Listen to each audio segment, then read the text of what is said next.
உண்மையாகவே புத்தி உள்ள ஸ்திரீ தன் வீட்டை கட்டுகிறாள் என்று சொல்லுகிற மாதிரி, வீட்டில் ஒருத்தர் காஃபி குடிக்கிறதுல இருந்து, ஒருத்தர் அவங்க வேலைக்கு போயிட்டு வர வரைக்கும், அவங்க வீட்டுக்கு அவங்க அவங்க ஸ்கூலுக்கு போயிட்டு வர வரைக்கும், காலேஜுக்கு போயிட்டு வர வரைக்கும், அவங்களுடைய லஞ்ச் என்ன, அவங்களுடைய பிரேக்ஃபாஸ்ட் என்ன, அவங்களுடைய டின்னர் என்ன, அவங்க எத்தனை மணிக்கு குடிப்பாங்க, அவங்க எந்த ட்ரெஸ்ஸு போட்டு போகிறாங்க, எல்லாத்துலேயுமே கரிசனையோடு கவனிக்கிற அநேக பெண்கள் உண்டு கண்டிப்பாக.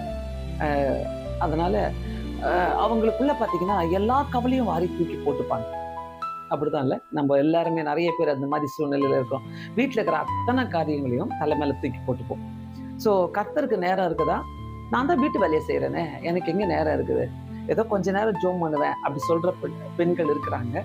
புத்தியுள்ள ஸ்திரீகள் அழகாக பிளான் பண்ணி எல்லாத்தையும் நீட்டாக அந்தந்த டைமுக்கு செஞ்சுட்டு, அவங்களால என்னென்ன முடியலாம் அதெல்லாம் செஞ்சுட்டு, கர்த்தருக்கும் ஒரு நல்ல ஒரு டைமை கொடுத்து நல்ல பங்கு தெரிந்து கொள்வாங்க.